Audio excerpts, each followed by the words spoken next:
So the question of sitting versus standing has been a very, very common one for singers. I think instrumentalists are usually less bothered by this predicament, but singers often wonder as to which one is better for them, sitting or standing. And I'm here to talk about that in a little more detail. I believe that both sitting and standing can and should work fantastic for you. The question becomes relevant because breathing does get affected when you sit. What people usually say is that standing is better, but let me tell you why that notion exists. Given that our postures are totally messed up in today's day and age, we work a lot in the seated position and yet we sit really horribly, all of us. And as a result of that, tightness and rigidity sets in our back, shoulders, and the chest muscles. And when you're sitting in such a messed up way, and when you're habituated to sitting like this for an extended period of time, and by that I mean decades, what you're basically doing is that you're developing bad habits in terms of how easily your diaphragm can move up and down when you're seated. So normally if we're slouching all the time and then we're trying to breathe, our breathing becomes really shallow and our diaphragm is not moving really freely, and that is why that kind of sitting is not going to facilitate healthy singing or breathing, which is probably why people say standing is a relatively better option. But we do not have to take sitting off the table at all. It's just a matter of learning good seating habits, because of which you can have free breathing, and as a result of that, free movement of the diaphragm and a very well supported voice. All of sitting has a few common principles which I'm going to kind of talk about in today's video. These ideas that I'm going to introduce to you are fantastic ideas from the Alexander technique. They've really changed the way I understood posture, because frankly I didn't understand posture at all before I studied this technique. The 5 ideas that I'm going to talk about are this. First, sit on your sit bones. Second, choosing a hard or a flat surface, rather hard and flat surface to be seated on. Allow gravity to do its job. Make sure your feet are flat on the ground. Fifth, choose the height of your mic or your seat very carefully. And the last idea is, do not crane your neck in this manner. Maybe I can show you. So this would be craning of your neck. If you have to bend your neck or if you have to look down, think of a nodding motion rather than a craning motion. This makes a lot of difference, because craning your neck locks up the whole of your spine and your back. I'm going to talk about that in a little more detail. But let's move on to first understanding this thing about the sit bones. The sit bones form the base of your pelvic girdle. These are the bones that are designed to handle the weight of your body. They allow for the possibility to drop your weight into these bones without transferring the stress to any other part. Now, the sit bones can be felt either with your hands if you actually touch these muscles, this bone through the muscles of your glutes, or if you're sitting on a hard and flat surface, chances are you will mostly feel it. Even if you do not feel them or you're not able to touch them even, what you can do is look at this picture and kind of get an idea mentally as to where the sit bones are, and then visualize that you're dropping your weight onto those bones. Of course, over time, I'm pretty sure you will pin down where your sit bones are. Okay, now that you've managed to find your sit bones, let us talk about sitting on them. Now, what happens typically is, the minute we slouch, we are not on our sit bones anymore. We transfer the entire weight of our body on the tailbone. So the tailbone is not designed to handle the weight of our body. The tailbone, in order to support us successfully, transfers a lot of pressure into the spine, which is why the whole back and the whole shoulder, lower back, upper back, shoulder, everything, and neck even start to feel really unpleasant after a long time.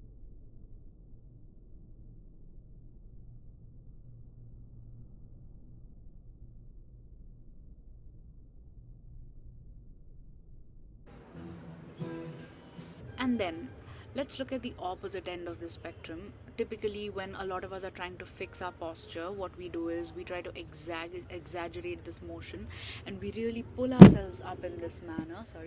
And what we do is we kind of open our shoulders, really artificially lengthen our spine, and again, This may look like good posture, but it's not, because again you're off of your sit bones.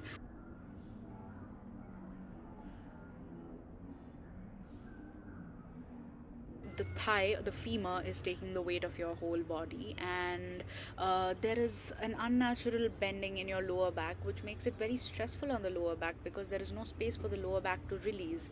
Even if the lower back wants to give in to gravity, it cannot do so, because you're now in this artificially clenched position. So a very simple trick to kind of um, getting very good posture without any work whatsoever is to merely roll your hip back and forth and find where um, there is this perfect middle ground where you're resting on the sit bones.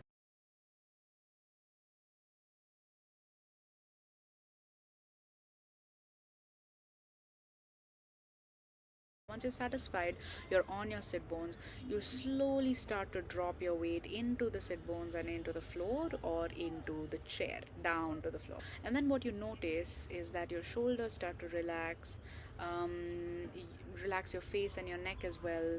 And then you are in this really wonderful position and you didn't do anything. There is no effort. So next time, whenever you catch yourself slouching, just bring yourself back onto the sit bone. And another very important thing to take note of here is, do not lead with your shoulders or your neck. So if you're slouched, do not try to straighten up with the shoulders or your neck.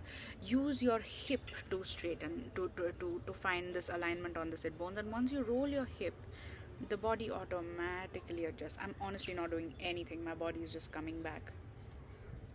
And then I'm gonna allow my weight to drop, and that feels great. The second point is related to the first one, in the sense that sitting on a hard and a flat surface not only makes it easier for you to feel your sit bones, but also to drop your weight, because the body has something to relax against of.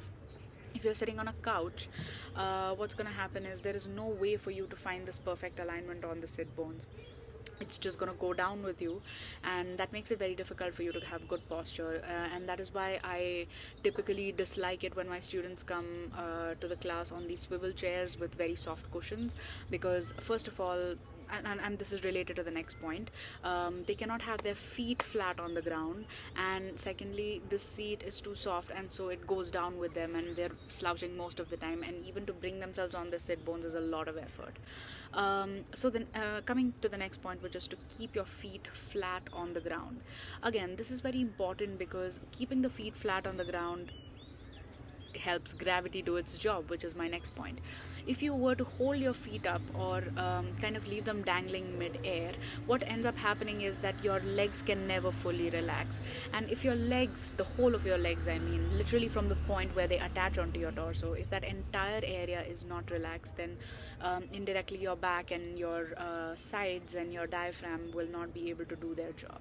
So gravity too helps really dissipate a lot of unnecessary effort, and that way you can kind of let go of all the excess tension which you have in your body. Even right now as you sit, you may notice that if just merely bringing this thought of kind of sinking into gravity allows your shoulders to let go, your hands to let go, your chest and your back also to let go, and that's a great feeling.